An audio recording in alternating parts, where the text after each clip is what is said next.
Hello students, देखिए आज मैं आपको a letter to God lesson पढ़ाने जा रहा हूँ। ये हमारे सीबीएसई और यूपी बोर्ड में दोनों में है। क्लास 10 के लिए है। क्लास 10 के विद्यार्थियों, आप लोग इसे बड़े ध्यान से पढ़िएगा। मैं आपको पूरा पढ़ा रहा हूँ और इत्मीनान से पढ़ा रहा हूँ। आप लोग इसको बड़े आराम से पढ़िएगा। देखिए, ये जो है आपका ए लेटर टू गॉड, ठीक है, ये लेसन नेम है और इसको GL फ्यूएंट्स ने लिखा है। किसने लिखा है? GL फ्यूएंट्स ने लिखा हुआ इसको है। और ये लेटर टू गॉड, इसमें एक फार्मर की स्टोरी है, ठीक है, और एक फार्मर की स्टोरी है और वहाँ हेल स्टोन्स गिरते हैं और हेल स्टोन्स जो हैं और वो कुल मिला कर के उसकी फसल को सब नष्ट कर देते हैं।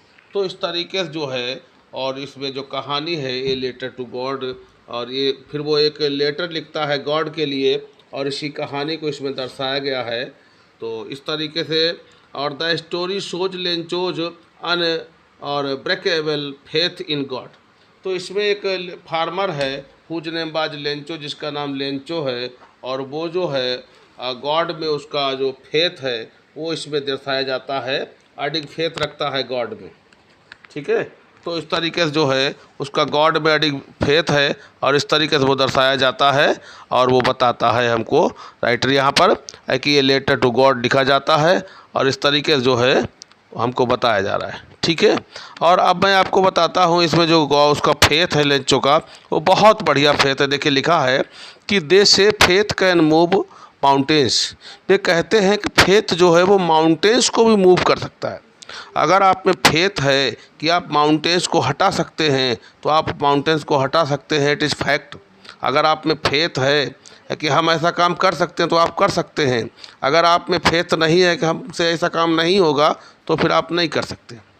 बट व्हाट और should be put our faith in, हमको अपने फेथ में क्या रखना चाहिए, ये सब चीज़ें ध्यान देने योग्य हैं।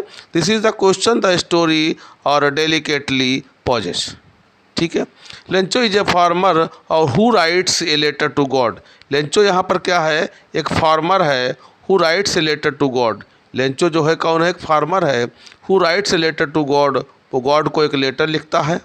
When his crops are ruined, जब उसकी फसल रुइंड हो जाती है, मतलब नष्ट हो जाती है, तब वो गॉड को एक पत्र लिखता है। और does God send him the asking for 100 pesos, वो गॉड से 100 पीसोज की मांग करता है। Pesos is the currency of the country और from where the story has been taken. Pesos उस कंट्री की और ये करेंसी है जहाँ से स्टोरी को लिया गया है। तो वो 100 पीसोज की मांग करता है, गॉड को लेटर लिखता है, समझे। उसका आर्डिक विश्वास है गॉड में। डज लेंचोज लेटर रीच, और गॉड, क्या उसका जो लेंचो का लेटर है वो गॉड के पास पहुंचता है। और does God send him the money, क्या गॉड उसको मनी भेजते हैं। और think what your answers to this question should be, सोचो आपके आंसर्स इन क्वेश्चंस के लिए क्या होने चाहिए। हाउ द स्टोरी कंटिन्यूज, और before you begin to read it, कहानी कैसे शुरू होती है। और इस तरीके से जो है लेंचो के बारे में हमको बताया जा रहा है, ठीक है बच्चों, बड़े ध्यान से देखिएगा। अब मैं आपको कहानी की तरफ ले चलता हूँ कि हमारी जो मेन कहानी है वो क्या कह रही है, और आप लोग बड़े आराम से इसको पढ़िएगा और बहुत प्रेम से पढ़िएगा। मैं आपको पढ़ाता हूँ, विद मीनिंग के पढ़ाता हूँ आपको। ये देखिए, ये वो उसका पोस्ट कार्ड का वो दिया हुआ है जो इसे लेटर लिखते हैं, और भारतीय डाक का देखो ये लोगो लगा है, और यमओ लिखा, मनी ऑर्डर है ये, इंडिया पोस्ट पे रुपीज़। मनी ऑर्डर पहले किया जाता था, पैसे भेजने वाला है ये, जिससे पैसे भेजे जाते थे डाक खाने के द्वारा, इधर से पैसे भेजे जाते थे, ये वो दिया हुआ है। अब तो पैसे तुरंत हम लोग फ़ोन से एक दूसरे से फ़ोन में भेज देते हैं, बैंक से भेज देते हैं, ठीक है। और लेकिन पहले जो था मनी ऑर्डर भेजा जाता था और बाकी या फिर खुद लेके जाते थे, तब जाके हम लोग पैसे दे के आते थे। तो देखिए अब आपका स्टार्ट होता है यहाँ से, द हाउस, यहाँ से मेन है। तो द हाउस द ओनली और one in the entire valley set on the crest of A low hill. The house मतलब वो विशेष घर है, इसलिए द हाउस लगा है। यहाँ पर ये हाउस नहीं है, because it is the only one house in that area. उस एरिया में इकलौता घर है, इसलिए द हाउस लिखा है। The only one house in the entire valley, पूरी वैली में, और वो वन हाउस है। कैसा है? वन हाउस है, इसलिए द हाउस लिखा। सेट मीन्स बैठा हुआ था, इट मीन्स सिचुएटेड स्थित था, on the crust of A low hill, on the crust means crust का मतलब होता है चोटी, टॉप ऑफ ए हिल ये लिखा है, टॉप ऑफ ए हिल, और हिल की टॉप पर था, और लो हिल, हिल जो थी वो लो थी मतलब निचली पहाड़ी थी, उसकी चोटी पर वो घर जो था वो बना हुआ था, और उस घर में जो था वो लेंचो रहता था। क्लियर हुआ? उसके बाद देखिएगा फ्रॉम दिस हाइट, उस हाइट से, और one could see the river, one could see the river, और the field of ripe corn, the field का मतलब खेत, ऑफ राइप कॉर्न, उस ऊंचाई से कोई व्यक्ति जो था वो पकी हुई फसल के खेत आसानी से देख सकता था। राइप कॉर्न, राइप मीन्स पकी हुई, कॉर्न मीन्स अनाज होता है, डॉटेड का मतलब होता है बिंदु बिंदु बिंदु, विद द फ्लावर्स मतलब वो फसल जो थी उस पर फ्लावर्स भी लदे हुए थे, मतलब अच्छे फूल थे फसल पर, ठीक है। और that always promised a good, that always जो हमेशा प्रॉमिस्ड वादा करती थी, a good harvest, good means अच्छी, हार्वेस्ट मीन्स फसल, जो एक अच्छी फसल देने का हमेशा वादा करती थी। जब फूल अच्छे थे तो जाहिर सी बात थी फसल भी अच्छी होगी, ठीक है। The only thing the earth needed was a downpour, the only thing केवल एकमात्र चीज़ जो अर्थ को नीडेड थी, अर्थ का मतलब पृथ्वी, पृथ्वी को जो एकमात्र चीज़ की नीडेड थी, आवश्यकता थी, बाज ए डाउन पुअर, बाज बेटा थी a downpour, downpour means होता नीचे को उड़ेलना, इट मीन्स बारिश, बारिश की आवश्यकता थी, ठीक है। पृथ्वी को अगर किसी चीज़ की आवश्यकता थी तो वो थी बारिश, और ए लीस्ट ऑफ शोवर, या एट लीस्ट का मतलब कम से कम ए शॉवर, शॉवर का मतलब बौछार, कम से कम कुछ बौछार ही पड़ जाए, ठीक है, इसकी आवश्यकता थी, मतलब पानी की आवश्यकता थी। कुल मिलाकर कहा जाए तो पानी की आवश्यकता थी। Through out the morning Lencho, through out mean संपूर्ण, थ्रू आउट संपूर्ण, द मॉर्निंग सुबह में Lencho, who knew the fields, who knew जो जानता था, द फील्ड्स, फील्ड्स का मतलब खेतों को जानता था, इंटीमेटली का इंटीमेटली मतलब क्लोजली, नज़दीक से जो खेतों को जानता था, had done nothing else, had done nothing उसने कुछ नहीं किया, एल्स का मतलब सिवाय, but see the sky towards the north east, केवल वो नॉर्थ ईस्ट उत्तर और पूरब की ओर आकाश में केवल देखता रहा, इसके अलावा लेंचो ने कुछ भी नहीं किया। क्लियर हुआ आपको? बड़े आराम से पढ़िएगा। Now we are really going to get some water women, अब देखिए उसने लेंचो ने अपनी वाइफ से कहा कि नाउ मीन्स अब वी आर रियली गोइंग, हम वास्तव में जा रहे हैं, going to get some water, कुछ पानी प्राप्त करने जा रहे हैं, वुमेन, वुमेन किसको कहा उसने? अपनी वाइफ को कहा है, ठीक है। लेंचो ने अगर वुमेन कहा है तो किसको कहा है? अपनी वाइफ के लिए कहा है, उसने कहा अब हम लोग कुछ पानी प्राप्त करने जा रहे हैं। द वुमेन वो महिला, who was the wife of Lencho जो लेंचो की पत्नी थी, who was preparing supper, who was preparing जो तैयार कर रही थी सपर, सपर मीन्स होता है रात्रि भोज, वो रात्रि भोज को तैयार कर रही थी, प्रिपेयरिंग मीन्स तैयार करना, वो तैयार कर रही थी, क्या तैयार कर रही थी? सपर, सपर मीन्स रात्रि भोज को तैयार कर रही थी। शी रिप्लाइड उसने जो था जवाब दिया, उस वुमेन ने जवाब दिया, यस क्या जवाब दिया? हाँ, गॉड विलिंग, गॉड विलिंग का मतलब ईश्वर की मर्जी है भाई, उसने जवाब दिया ईश्वर की मर्जी है, बारिश हो भी सकती है और नहीं भी हो सकती है। The older boys were working in the field, बड़ी उम्र के लड़के जो थे वो वर्किंग कर रहे थे, कहाँ? In the field, in the field means खेतों में काम कर रहे थे। कौन काम कर रहे थे? वो बड़ी उम्र के लड़के जो थे वो खेतों में काम कर रहे थे, ठीक है। जब बड़ी उम्र के लड़के जो थे वो खेतों में काम कर रहे थे, और देखिए यहाँ पर while the smaller buns, while जबकि द स्मॉलर बंस वो छोटे छोटे लड़के बर प्लेइंग नियर, बर प्लेइंग खेल रहे थे, near the house, near the house मतलब घर के नज़दीक जो थे वो खेल रहे थे। छोटे छोटे उम्र के लड़के जो थे घर के नज़दीक खेल रहे थे, बड़ी बड़ी उम्र के लड़के जो थे वो खेतों में काम कर रहे थे। और जब तक वो खेलने वाले खेलते रहते, काम करने वाले काम करते रहते, अनटिल जब तक कि नहीं the women called to them all, जब तक कि वो महिला उन सबको नहीं बुलाती थी तब तक काम करने वाले काम करते रहते थे और खेलने वाले खेलते रहते थे। फिर उसके बाद जो था वो महिला उनको बुलाती थी, क्या कहती थी? कम फॉर डिनर, कम मतलब आओ, फॉर डिनर, फॉर मीन्स के लिए, डिनर मीन्स रात्रि भोज, आओ डिनर आके करो। It was during the meal, it was during, जब वो महिला बुलाती थी आओ बेटा डिनर करो आकर, तब वो बच्चे आते थे। It was during the meal, it was या था ड्यूरिंग द मील, ड्यूरिंग दौरान होता के समय, द मील, मील मीन्स भोजन करना, ये भोजन करने के दौरान की बात थी। दैट मीन्स की जस्ट एज, जस्ट एज का मतलब ज्यों ही, ठीक ज्यों ही, जैसे ही, वैसे ही, ये ड्यूरिंग द मील की बात थी। उस समय पर क्या हुआ देखिए, लेंचो हैड प्रेडिक्टेड, उसी समय पर लेंचो ने क्या किया, प्रेडिक्ट कर दिया। प्रेडिक्ट का मतलब जानते हो, फोर टोल्ड। प्रेडिक्ट का मतलब प्रेडिक्टेड सेकेंड फॉर्म है, FORE और TOLD, फोर टोल्ड, डी है ये, D, four told. Four told का मतलब भविष्यवाणी कर दी। लेंचो हैड प्रेडिक्टेड, लेंचो ने उसी समय पर भविष्यवाणी कर दी। क्या कर दिया, भविष्यवाणी कर दी कि big drops of rain began to fall, big drops of rain began to fall, big drops बड़ी बड़ी बूंदें ऑफ रेन बारिश की, बिगेन टू फॉल, बिगेन मतलब शुरू हो गई, लगा लगी लगे भी होता है, टू फॉल मीन्स गिरने, बड़ी बड़ी बूंदें स्टार्टेड टू फॉल, बड़ी बड़ी बूंदें जो थी वो गिरने लगी।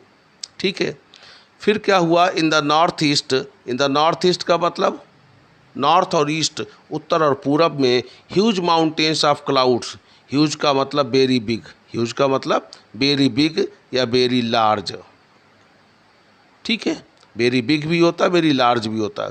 तो बड़े बड़े माउंटेन्स, पर्वत ऑफ क्लाउड्स, बादलों के, मतलब बादलों के बड़े बड़े पर्वत, विशालकाय, could be seen approaching, could be seen, could be seen देखे जा सकते थे, अप्रोचिंग, अप्रोचिंग का मतलब कमिंग, आते हुए उनको देखा जा सकता था। कहाँ, नॉर्थ ईस्ट। द एयर बाज फ्रेश, द एयर बाज फ्रेश, हवा जो थी वो फ्रेश चल रही थी। एंड स्वीट, स्वीट का मतलब मीठी थी, हवा जो थी फ्रेश थी और मीठी थी, मीठी नहीं थी मधुर थी, हवा ताज़ी थी और मधुर थी। The man went out, the man went out, वो आदमी बाहर गया, हुज नेम बाज लेंचो, जिसका नाम लेंचो था। मैन यहाँ पर कौन है, लेंचो है। लेंचो बाहर गया फॉर नो अदर रीजन, किसी दूसरे रीजन के लिए नहीं गया, ठीक है। दैन अपेक्षा टू हैव, टू हैव का मतलब लेने गया, और द प्लेजर, द प्लेजर का मतलब आनंद, of feeling the rain on his body, अपनी बॉडी पर रेन का आनंद महसूस करने के लिए वो केवल बाहर गया। कौन, लेंचो, किसी अन्य कारण से नहीं गया, केवल बारिश में स्नान करने के लिए, उसका मज़ा लेने के लिए वो बाहर गया।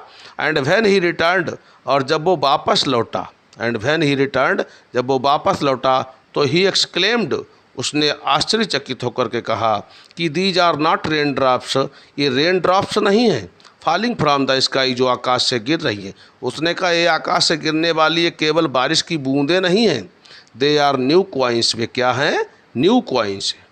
लेंचो ने कहा ये न्यू क्वाइंस हैं। और द बिग ड्रॉप्स, ये बहुत पॉइंटेड बात ध्यान रखिएगा, the big drops are 10 cents, बड़ी बड़ी बूंदें जो है वो 10 सेंट हैं, और पीसेज का मतलब टुकड़े, and the little buns are 5, और छोटी छोटी बूंदें जो हैं वो 5-5 के सिक्के हैं। जो बड़ी बड़ी बूंदें हैं वो 10 सेंट पीसेज हैं, 10 सेंट कॉइन्स भी लिखा होता है, ठीक है। बड़ी बड़ी बूंदें 10 सेंट के सिक्के हैं, 10 सेंट के टुकड़े हैं। छोटी छोटी बूंदें जो हैं वो 5-5 सेंट के सिक्के हैं, ठीक है। With A satisfied expression he regarded the field of ripe corn with its flower, with A satisfied expression, बड़े संतुष्टि के भाव के साथ, सेटिस्फाइड मतलब संतुष्टि, एक्सप्रेशन हाव भाव, ही रिगार्डेड उसने व्यक्त किया the field of ripe corn, अब अपने जो उसके फसल वाले खेत थे उनके बारे में उसने बात की, विद इट्स फ्लावर्स, जिनमें फूल लगे हुए थे, मतलब फूल से लदी हुई फसल थी। Draped in A curtain of rain, draped का मतलब कवर्ड, ड्रेप्ड का सिनोनिम क्या है, कवर्ड।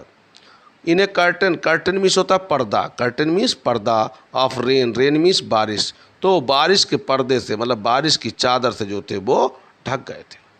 तब क्या हुआ, वो बारिश की चादर से जो थे वो ढक गए थे, ठीक है। अब देखिए वो बारिश की चादर से ढक गए थे, बट सडनली ये strong wind began to blow, अचानक से क्या हुआ, एक स्ट्रॉन्ग विंड जो थी, बहुत मजबूत हवा, ताकतवर हवा, began to blow, began to blow, blow का मतलब बहना, बिगोन मीन्स लगा लगी लगे, स्टार्टेड, तो हवा बहुत तेज चलने लगी। And along with the rain, और इसी रेन के साथ ही साथ very large hail stones began to fall, और बड़े बड़े जो हेल स्टोन्स थे, हेल स्टोन्स का मतलब ओले। बिगेन टू फॉल का मतलब गिरने लगे, और उस बारिश के साथ ही साथ जो था बड़े बड़े ओले भी गिरने लगे। These truly did resemble new silver coins. These का मतलब ये, ट्रूली मतलब सच्चे रूप से, डिड रिजेंबल का मतलब होता है लुक लाइक, की तरह दिखना। न्यू सिल्वर कॉइन्स, नए नए सिल्वर कॉइन्स की तरह दिखते थे। ये जो ओले थे ये वास्तव में नए चांदी के सिक्के दिखते थे, क्योंकि सफ़ेद होते हैं ओले भी और चांदी भी सफ़ेद होती है, इसलिए उनको सिल्वर कॉइन्स कहा गया है। ठीक है, तो the boys exposing, the boys का मतलब लड़के, एक्सपोजिंग दमसेल्व, अपने आप को एक्सपोजिंग कर रहे थे। एक्सपोज का मतलब होता है नंगा करना, अपने आप को नंगा कर रहे थे टू द रेन, बारिश में जाने के लिए। लड़के जो थे अपने आप को नंगा कर रहे थे बारिश में जाने के लिए। और रैन आउट, बाहर दौड़े। टू कलेक्ट मीन्स इकट्ठा करने के लिए। क्या इकट्ठा करने के लिए? द फ्रोजन पर्ल्स, फ्रोजन का मतलब फ्रिज से बना है, फ्रिज की ये थर्ड फॉर्म है। फ्रिज, फ्रोजन, फ्रोजन मतलब जमे हुए, पर्ल्स का मतलब मूंगा मोती। तो वो जमे हुए मोती, इट मीन्स ओलों को इकट्ठा करने के लिए लड़के जो थे वो बाहर को दौड़ करके गए। ठीक है, अपने कपड़े उतार दिए और लड़के बाहर गए भागते हुए ओलों को इकट्ठा करने के लिए। It's really getting bad now exclaimed the man, उस आदमी ने अब कहा, it's really getting bad now, अब वास्तव में बुरा हो रहा है। क्योंकि किसान आदमी के लिए जब तक पानी बरसता तब तक तो ठीक है, लेकिन जब ओले गिरते हैं तो ठीक नहीं होता है, क्योंकि ओले जो होते हैं वो पूरी फसल को चौपट कर देते हैं। जब ओले गिरने लगे बड़े बड़े तो उस आदमी ने कहा वास्तव में बुरा हो रहा है। I hope it Passage quickly, I hope मैं आशा करता हूँ, ये बात लेंचो ने कही है, वो आशा करता कि it Passage quickly, it means यह पासेज क्विकली, पासेज गुजर जाए, क्विकली जल्दी से। उसने सोचा, लेंचो ने कहा कि मैं आशा करता हूँ कि ओले गिरना जल्दी ही बंद हो जाए, ये जल्दी से गुजर जाए, मतलब ओले गिरना जल्दी से बंद हो जाए। But it did not pass quickly, लेकिन ये जल्दी से नहीं गुजरे, ओले गिरना जल्दी से बंद नहीं हुए। For an hour the hail rained, 1 घंटा तक जो थे वो ओले गिरे on the house, on the house का मतलब मकान पर, पूरे मकान पर जो थे 1 घंटे तक ओले गिरे। द गार्डन, बगीचे में गिरे। द हिल साइड, पहाड़ी की तरफ गिरे। द कॉर्न फील्ड, अनाज वाले खेत में ओले बरसे। ऑन द होल वैली, पूरी घाटी में 1 घंटे तक ओले बरसे। द फील्ड वाज वाइट, पूरा खेत जो था वो वाइट हो गया था। एज इफ, मानो, कवर्ड विद साल्ट, कवर्ड का मतलब ढक दिया गया, विद साल्ट, विद साल्ट का मतलब नमक से, ऐसा लग रहा था मानो नमक से पूरे खेत को ढक दिया गया। ठीक है, तो इस तरीके से देखिए, आप लोग हमारे चैनल को देख रहे हैं, इसको सब्सक्राइब भी कर लीजिए, ठीक है, और लाइक भी कर दीजिएगा, और इस वीडियो को अपने दोस्तों के पास शेयर भी कर दीजिए। उसके बाद हम लोग देखते हैं, अब देखिए पूरा खेत जो था वो नमक से ढक गया था, ऐसा लग रहा है जैसे नमक से ढक गया हो, नमक से नहीं ओलों से ढक गया था, फसल पूरी चौपट हो गई थी। Not a leaf remained, not a leaf remained, वहाँ पर एक भी, रिमेंड का मतलब शेष बची, एक भी पत्ती शेष नहीं बची थी। ऑन द ट्रीज मतलब पेड़ों पर, ओलों के कारण पेड़ों पर जो था एक भी पत्ती शेष नहीं बची थी। द कॉर्न बाज टोटली डिस्ट्रॉयड, द कॉर्न का मतलब होता है अनाज, बाज मीन्स थी, टोटली डिस्ट्रॉयड, टोटली मतलब पूरी तरीके से, डिस्ट्रॉयड का मतलब रूइंड, पूरी तरीके से अनाज जो था वो रूइंड हो गया था, फसल जो थी वो पूरी तरीके से बर्बाद हो गई थी। The flowers were gone from the plants, flowers जो थे वो फूलों, flowers were gone from the plants, पौधों से फूल जो थे वो भी चले गए थे, मतलब कहाँ चले गए, सब टूट करके नीचे गिर गए थे।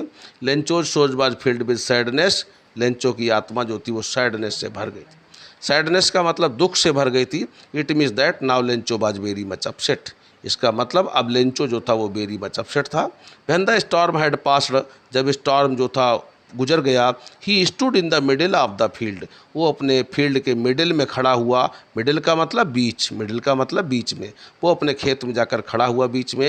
And said to his sons, और उसने अपने पुत्रों से कहा, क्या कहा उसने अपने पुत्रों से, ये प्लेग ऑफ लोकस्ट, ये plague of locust, plague it is one kind of disease, एक प्रकार की बीमारी होती है, महामारी होती है। प्लेग ऑफ लोकस्ट, टिड्डियों का समूह, ये प्लेग ऑफ लोकस्ट, तो वो कहते हैं अगर एक टिड्डियों का समूह आया होता तो ऐसा न किया होता, ठीक है। जैसे अभी कुछ ही दिन पहले देखा होगा आप लोगों ने, एक टिड्डियों का समूह आ गया था अपनी इंडिया में भी, तो प्रशासन ने बड़े इंतजाम करे थे। ये प्लेग ऑफ लोकस्ट और वुड हैव लेफ्ट मोर, ये plague of locust would have left more. अगर एक प्लेग ऑफ लोकस्ट आया होता तो वो बहुत कुछ छोड़ गया होता देन दिस, इसकी अपेक्षा। मतलब ओले जब आए उनने तो कुछ भी नहीं छोड़ा, अगर टिड्डियों का दल आया होता तो बहुत कुछ छोड़ गया होता। The hail has left nothing, ओलों ने तो कुछ नहीं छोड़ा है। This year we will have no corn, इस साल हमको कोई फसल नहीं मिलेगी। This year we will have no corn, ध्यान आप लोग यहीं रखिएगा। This year we will have no corn, इस साल हमें कोई फसल नहीं प्राप्त होगी। और देखिए that night was a sorrowful one, वो नाइट जो थी वो सॉरोफुल थी, मतलब दुखदाई रात थी। Because the crop was totally destroyed, crop जो थी वो पूरी तरीके से नष्ट हो गई थी। किसान आदमी का तो सब कुछ खेत में ही होता है। All our work for nothing, अब वो कहने लगे हमारे इतना हमने काम किया उसके बदले हमको कुछ नहीं मिला, नथिंग, कुछ नहीं मिला। It means that Lencho was very much upset. There is no one who can help us, अब वो सोचने लगे there is no one who can help us, वहाँ कोई नहीं है जो हमारी मदद कर सकता है। और V L all go Hungary this year, V L का मतलब यहाँ पर वी शैल भी हो सकता है, वी विल भी हो सकता है। वी एल आल गो हंगरी, हम सब लोग भूखे रहेंगे दिस ईयर, दिस ईयर का मतलब इस वर्ष, हम सब लोग जो हैं वो इस वर्ष भूखे रहेंगे। तो in this way here the writer tells us और that Lencho's crop was totally destroyed, Lencho की जो क्रॉप थी वो पूरी तरीके से डिस्ट्रॉय हो गई थी। ठीक है बच्चों,